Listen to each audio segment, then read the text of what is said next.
It's about to go down.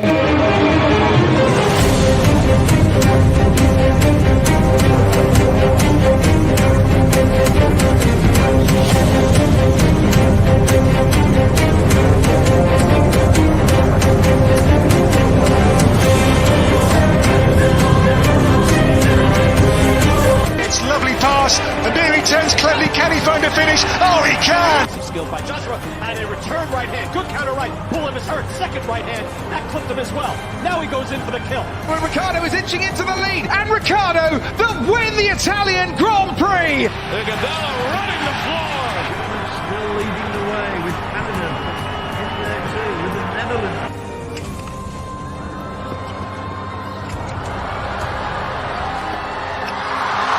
And Musa makes it 4 goals in 2 World Cup matches. The Monaco Grand Prix! Ricciardo triumphant in Monza.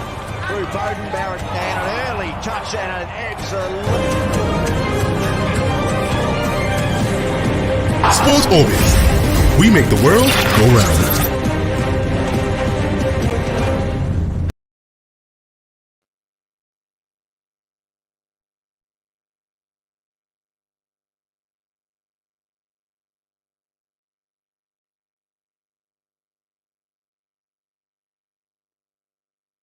Welcome on to Sports Orbit. Thank you, Alpha. It's always my pleasure. All right, on today's episode of Sports Orbit, we'll begin straight from the NFF elections. As a lot of us are aware, that election is, I think, roughly 2 weeks' time now.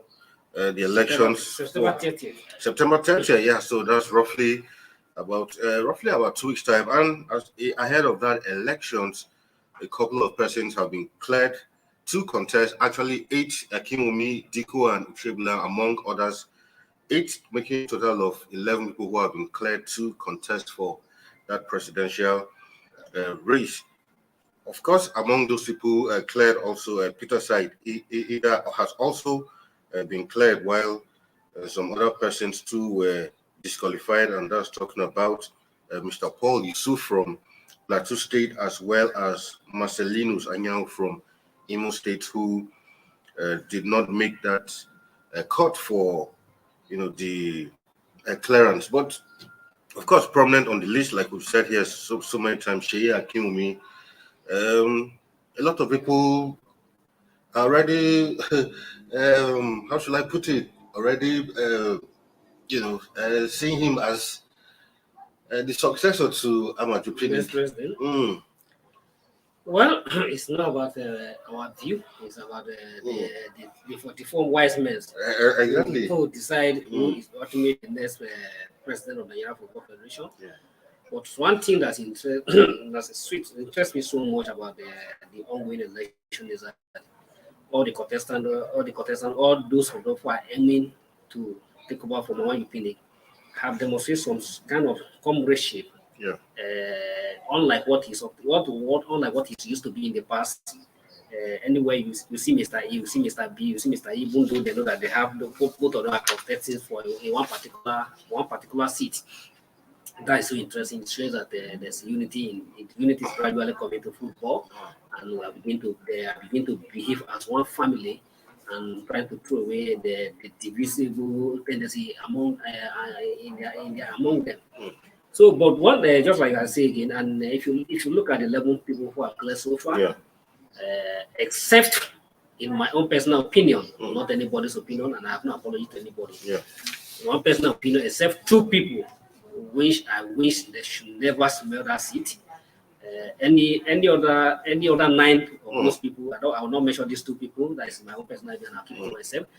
Don't you think our viewers would like to know who these 2 people are? Well, except these 2 people, and everybody know them, because if you look at their antecedents, the previous job they have handled before now till this today, there's nothing to say about it. There's nothing to write home about it. So if it is even a country that we are changing, so it's just some people don't even have a shame.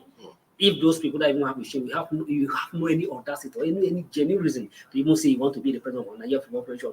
Even if you critically assess yourself, because you need to assess yourself. Am I merit? Have I done what to deserve to be given another opportunity? judging by my previous assignment. So based on the previous assignment, I pray these two people, and I don't even think they will get near it. I pray they will not even call two people. But except those two people, any other 9 out of the remaining 9 people, whoever emerge as the president of Nigeria, I'll feel satisfied, and I believe the 9 will be able to do something different from what we have seen in the last 8 years. That's good news for them. And for the 2 people that have disqualified, if you look at the excuse by the appeal committees, that they were wrongly nominated. Were wrongly nominated. The UC from Plateau and Wanya from Imo State. The excuse by the appeal, the electoral committees, that they were wrongly nominated, but they still have a chance. They can, if they feel disrespected or they feel they have been denied, they still can appeal their disqualifications by approach the appeal committee. Between now and the next one, they have their time to approach the appeal committee, and probably the appeal committee can have a different eyes looking at it and declare the one that, like I said, if you look at this election, definitely this election is going to be different from what the past. But this is the first time we're having a very large pools of numbers of contestants. Before, what we normally have is either 2 people contesting for the president, or maximally 5 or 4. Than the last election that the 2014, when Megiri tried to succeed himself, that it didn't work out. First and foremost, it was Megiri and Christy Giwa that were trying to come the shot.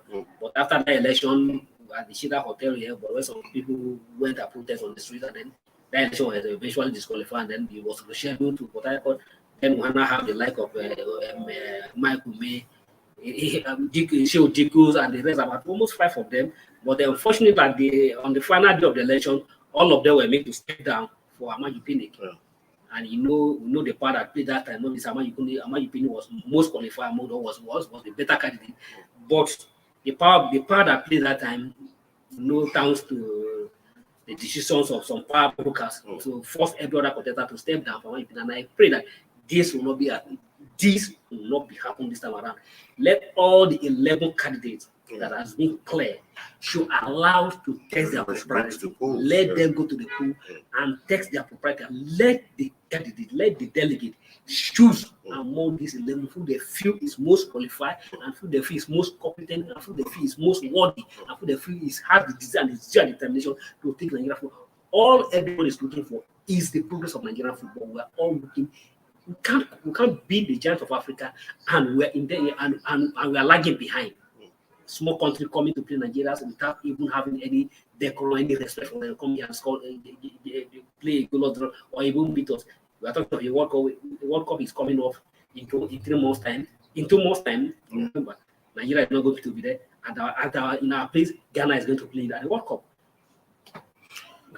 Interesting to note also is, a lot of focus has been, spotlight on the president, but there are a whole lot of other positions, First Vice President is there, and of course, executive members. Of course, interesting to note that Felix Anyasi Agu, a veteran when it comes to football in Nigeria, is up there for First Vice President alongside Obina Ogba and Chinedu Okoye. And what I think one other incident here is, I wonder why, from what we are saying, only fresh, that's Alad Yusuf Ahmed, is the only person who has been cleared to contest as chairman of chairman. Is it that other people didn't? So I really don't understand the rationale for clearing just one person for position of chairman of chairman. They say he's the only person that buy form for chairman of chairman. Was clear.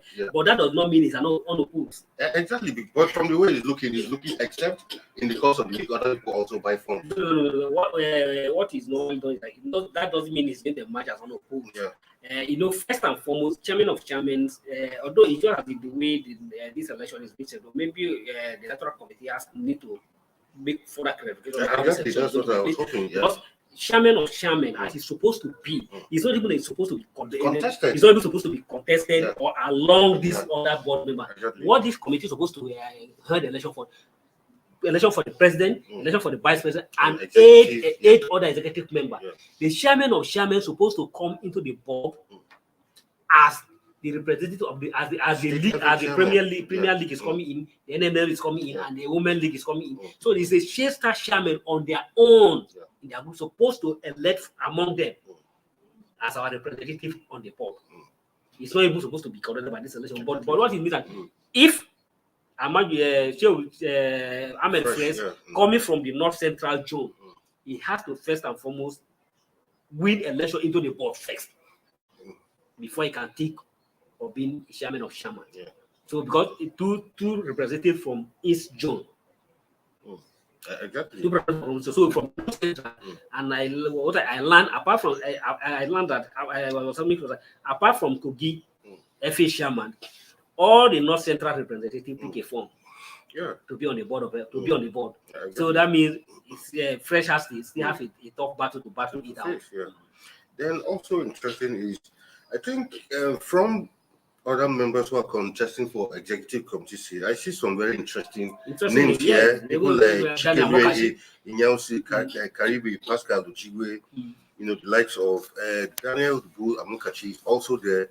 Then of course Margaret the Chen from Benue State, a former speaker there. A pillar of Nigerian women football also. Currently the FA chairman of Benue State football. Yeah, exactly. So there, of course, Benedict Akpebo also. So a lot of interesting names there. Of course, Aisha Falode also on that list. So a lot of names who we know that have given a lot to football in the development. That's in this country. There's an interesting chapter in this election, and I believe that this election will be a turning point in our football because unlike the past. Yeah. Because if you look at the current board members of the FE led by Akinwunmi, you can't point out any particular person that his name is synonymous to football development in the country. Yeah. I'm not talking about football. In their capacity and in their individual, they could have contributed for football. But on the national level, the name is synonymous to football. But now, when you mention Daniel Amokachi, even my mother in the village, everybody in the village know who is Daniel Amokachi. You don't need to wait to describe who is Daniel Amokachi. No, before that. If you mention Bennett, everybody knows who he is. So Pascal Uchegbulam, you don't know them anywhere else other than the football. Yeah. And that is good. And we pray that these people will be able to make into the board. But my fear is that they have a tough handle to cross. No doubt about that. For instance, Daniel Amokachi is coming from Benue State. Yeah. Benue's FA chairman Margaret is coming to the board. So and Margaret, I see something going for her because being a woman, she's very likely going to somehow enjoy some sympathies. Yeah. And is a very honest woman, very calm and very determined and so very focused. So definitely, I think people will have to give her opportunities to come to the board, and that's an interesting way. And if you look at the position of the vice chairman, the first vice chairman, all the contestants are coming from the southeast. Yeah. But what Senator Obino, with due respect, is eminently qualified. But I wonder sometimes that I don't know how to describe it, but Obino is currently the senator. Yeah. In the Senate. He's the FA chairman of Ebonyi State. He has been there for more than a decade, close to 2 decades now, if not. He's a PDP governorship aspirant. Yeah. So he still want to be governor and still want to be a board vice chairman of maybe he's good in multitasking. Well, exactly. Well, he's good in multitasking. That's my case. But FA chairman for Ebonyi State for years. What impact? Football development. Just as well the things. What impact has he brought to the table? He has been given the opportunity. Is the chairman? I even forgot. He's currently the chairman of NNL. Yeah, very correct. Chairman of NNL, national. So as it stands, he's the chairman of a lot of bodies. So only you. Yeah. Does it mean that any other person? Sometimes some people try to show their greed. You want to be governor and you want to be a state board member of a Nigerian Football Federation. But he has his right. He has the right to contest, and I wish him well. Right away from that, now to some other football matters where Nigerian forward Omar Sadiq may miss the rest of the season after an injury sustained in that game between Real Sociedad and Getafe. That was on Sunday night. He's been diagnosed with a rupture of the anterior cruciate ligament and will undergo surgical treatment, according to a statement from the club's official website. Of course, recall that Sadiq just joined Real Sociedad from Almeria on transfer day, and well, I was actually watching that game on Sunday night, and it was quite not a good sight when he sustained that injury. This is someone who just made a move to a new club after spending so many years in Almeria, made a move to a decent club in Real Sociedad, and a bad tackle in that game, and ruled him out. In fact, the way he was even stretched out of that match, I knew it was going to be a serious injury, and now we're hearing that he may likely miss the rest of the season. And really not really a good story. Not a good story, my brother. Yeah. A terrible blow for the young man and to the countries, and at the same time, the club. Recently, that invested a lot of him and believing that he's going to lead that. Now, recently, they are going to be -1 because they have made a very crucial player who they feel to lead the attack. Yeah. And the transfer market is already closed. Now, begin to look who and who. It's really unfortunate that Sadiq has to sustain the issue. But one thing is that in the whole Africa, if you go to the social medias and the Twitters and everything, the whole Africa's fans are united behind him, feeling bad. It's the first time I'm seeing an African player get injured, and the entire continent fans are all feel sad. In fact, Rudiger, even Anthony Rudiger of Madrid, or even sent him a message on Twitter to. His injury, yes, but it's very sad for him, but it has also united the whole African fans and everybody. You need to get to the social media and see the kind of tweet and everybody show sympathy for him. But we wish him well. They say he may take a long side on the sideline, probably end of the rest of the season. But we pray by God and with the feeling from the entire partners and all the fans. We hope that before the middle of the season, he will be fast recovery, and then we hope that Chris can be able to get something from him. Because you know what? We wish him quick recovery. It's possible. We wish him quick recovery, and we hope it's very possible that he will not end the season on the sideline. Because I mean, we all know what long injuries on the sideline can do. A lot of players go on long injuries, and when they come back, you are never the player you were before that injury. You can never, but we pray that in your own case it will not be so. He will quick recovery, and before the middle of the season, he'll be back to the season. He's still young. He just played three matches. And then, we wish him quick recovery, and believe that he'll be back soon by God's grace. All right, we'll go on a quick break, and when we come back, Sport Update continues. Don't go nowhere.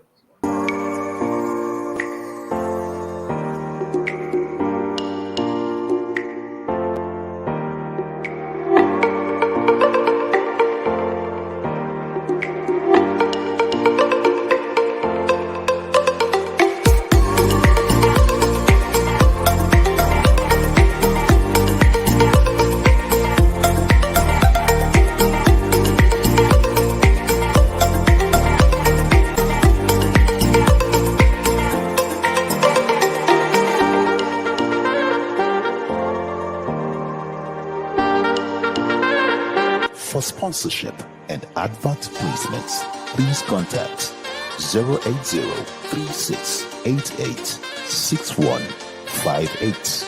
Last Word Leadership Podcast Studio. You have the last word.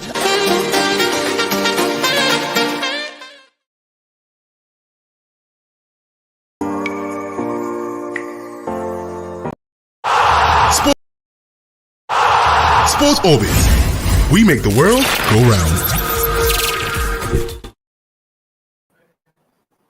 All right, welcome back from that break. You're still on to Sports Orbit. Now to some athletics where Toby Amuson is $30,000 richer as part of the largesse she got from emerging victorious at the Diamond League. Of course, the Commonwealth Games record breaker equally has in her kitty the revered Sparkling Diamond Trophy and a wildcard entry to the 2023 World Athletics Championships in Budapest. Amuson capped a sensational season by adding the Diamond Trophy to her ever-expanding prize cabinet, beating a highly competitive field in the thrilling 100 meters hurdles final.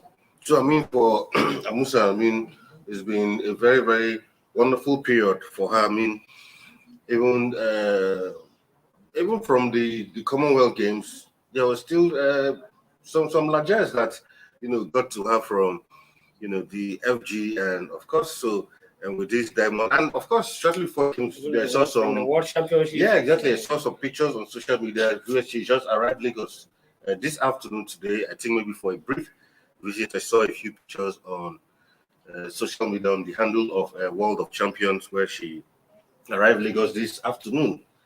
So, but congratulations for her. I mean, she's had a wonderful season. I mean, she can't 2022 will be a year for her to remember. It's a year to remember. It's a year. Yeah. It's a year to remember. So it's like when the God created the young girls, it's right 2022. Yeah, exactly. And so that is where you are going to click and you click. But we hope that this 2022 will not be in the end of our of course, yeah. To continue. I mean, we have the Olympics right the corner, so that's where we actually want to see her shine. She's a pride of Nigeria, the pride of Africa, and the whole Africa wants to still see this Amusa continue to reign. Well, congratulations to her, and we can't envy her less. At all. Honestly. Yeah, all right, to some boxing news now, where, of course, recall that last week Tyson Fury had thrown up that challenge to Anthony Joshua concerning a match which he titled as the Battle of Britain. And of course, Anthony Joshua has accepted the terms for the fight to hold on the 3rd of December. Of course, Joshua's team have agreed a deal set up by Fury's team, and communication was halted due to the morning of the late Queen, but they have accepted Joshua's offer, and they will intend to share the purse 60-40 for the long-awaited all-British showdown. The pair had been set to fight in August 2021 before plans were halted by an arbitration judge ruling that Deontay Wilder was contractually entitled to a third fight against Fury, which the American heavyweight will go on to lose by 11th round knockout. Joshua, of course, recently lost to Usyk, but finally, the match everybody has been waiting to see of, these two British fighters, Joshua has accepted, and hopefully come December 3rd, we'll see these two great fighters square up in the ring for what they call the Battle of Britain. Yeah, interesting one for the all the Britons. Everybody will want to see that fight. Yeah. She has been split by 60-40 for Joshua and 60 for Fury. But Joshua is at the bottom at the moment and he knew nothing to the table. No, but I mean 60-40 splitting, it's good. Yeah, it's because Furies have the bet exactly that is going to be put on the table. Yeah. So what good interest one Joshua will be ready by December, and we thank God the fight has been agreed for December. We wish Joshua good luck, and we hope that there is an opportunity for him to relaunch his career, because beating twice is no longer a good sign for him at all, and he needs to bounce back. We wish him that he shouldn't suffer another third defeat. Third defeat will be very disaster for him, but we wish him that he'll be able. But he needs. But sometimes when you are down, you don't need to rush into fight. You need to study what. Some time to get back, recuperate, and get back to. So he need since he's anxious to get back immediately. So he should have allowed the Usyk defeat 2 times weigh him down. So, but he and his team needs to study what went wrong. But don't you think his rushing back into the ring is motivated by money? I don't think so. The regular motivation, money is. I don't think money is what Joshua is looking for at the moment. Joshua wants to prove that he is still a fighter. All right. It's money. I think even though it is 100% for Furies, Joshua is still willing to fight. But Joshua, what he wants right now is just for him to prove that he's not yet over. His career is not yet over. All right, that matchup comes up in December, and we hope that at least this will be an opportunity for Joshua to at least bounce back and relaunch his career. Well, away from that now to some football, where South Chelsea manager Thomas Tuchel has explained why his dismissal at the club hurt him, but admits that the club will still have a special place in his heart. In a statement he released, he said, "This is one of the most difficult statements I've ever had to write, and it's one which I hope I will not need to do for many years. I'm devastated that my time at Chelsea has come to an end. This is a club where I felt at home, both professionally and personally. Thank you to all the staff and players for making me feel very welcome from the start." Well, for Tuchel, you might say hard luck, but for anybody taking up the Chelsea job, you should always know that while you are being appointed, your sack letter is already but maybe he thought that with a new owner, the owner might not hold the part of Roman Abramovich, but it seems like this new owner is more importantly that he was on the right path. He was shifting. He's not a loser. So, but it seems this owner is Even Abraham, more shrewd than Abramovich. Even Abramovich that was still not have no mercy for coaches. Yeah. Abramovich will not strike you if you are doing well. Yeah. I don't think Abramovich is still in charge. He would have allowed Tuchel to go at this time around because. But do you think, well, in the estimation of the current owners, they feel he wasn't doing well? I think what I think if you look at some of the stories I've heard that it is his sacking is more qualities than performance. Because the new owner still want to have to take full control, full charge. And if you look at everything with the old order gone, don't forget that when he came in, the director of football left. That the person who was in charge of transfer left, and all of those people. And then at the same time, the officials wanted to have some influence in the transfer, which the new owner was not happy about it. I think so they don't know how to be in future. So it was more qualities than performance. Because I can't describe. It was too sudden. Just losing one match in the Champions League. I can't describe Tuchel's era in Chelsea as a failure. Exactly, because if you compare, even Liverpool is not having a fantastic season. Exactly, and nobody is talking about looking at what this young man. He's a young man. Yeah, sure. He's still in his 40s. What he has achieved within the space of 2 years. Everybody has to give him a credit. Exactly. He came at the time at the club where the club was not fit, it was not doing well. But he resuscitated the club and take them to the Champions League and become a Champions League champion, winning the league. So what a fantastic result. Even the last season that they didn't even won anything, but their performance finish on the top four was still commendable.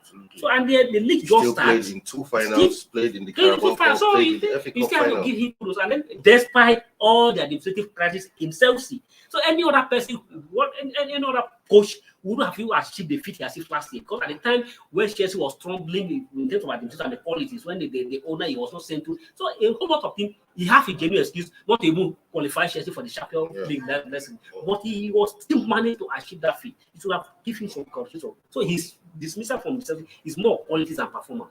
And we wish the new Potter, whether Potter will be able to Potter. We'll get to see. We'll see that. Well, English manager. Well, we all know that English managers always have their issues. But let's see what Potter will bring to the table. Potter will bring nothing to the table. Bring nothing to the table. I wish him if he'll be able to end the season, then congratulations. Congratulations to him, big one indeed.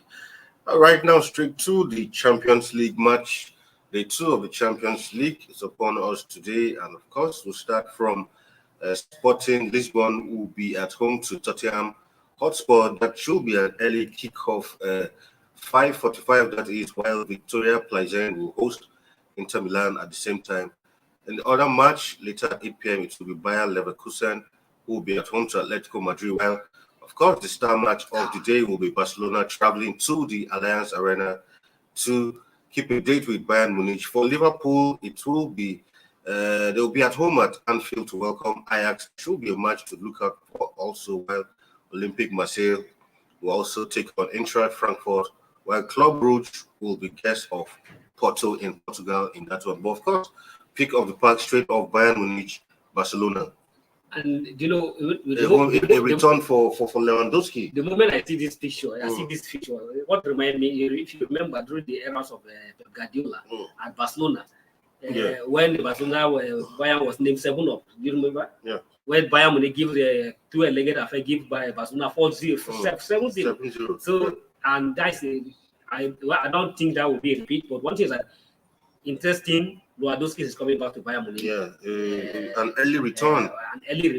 While he was on the side of Bayern Munich, he's coming on the other side now, fighting against Bayern Munich. So, and at the same time, our own African part of the moment, Mane still want to show that yes, he fit in or has taken over from Lewandowski, and it's going to be an interesting encounters for fans of football. Even the football bettors and even the people are making money from betting will find difficult way to pick their attention to the ball. If you should borrow from me, please just put your money on Bayern Munich.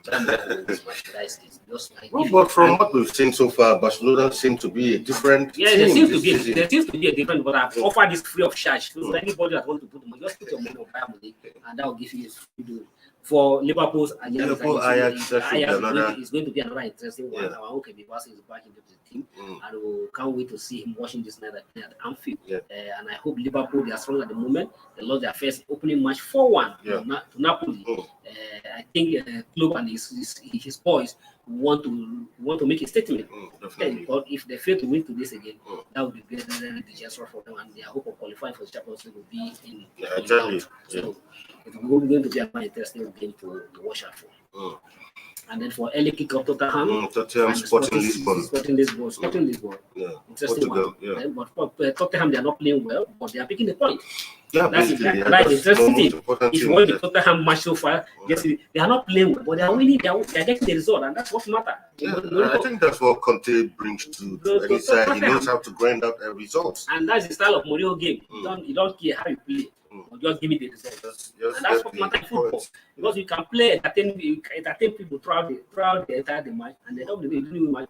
Today, Man U, they are celebrating that they beat Arsenal, but that's why Arsenal dominated the game. So who win? Man U. So the people who scored the goal win the match. All right, yeah. So we'll keep an eye on all of these matches, interesting matchups to look out for. Tonight's beginning from 5:45 p.m. while the other matches come up at 8 p.m. Nigerian time. Well, hopefully tomorrow will give you a complete review and results of all these matches as they happen tonight. Salifu, thank you for being in the studio once again. Thank you, sir.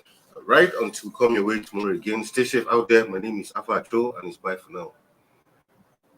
Thank you for watching. For sponsorship and advert placements, please contact 080-3688-6158. Last Word Leadership Podcast Studio. You have the last word.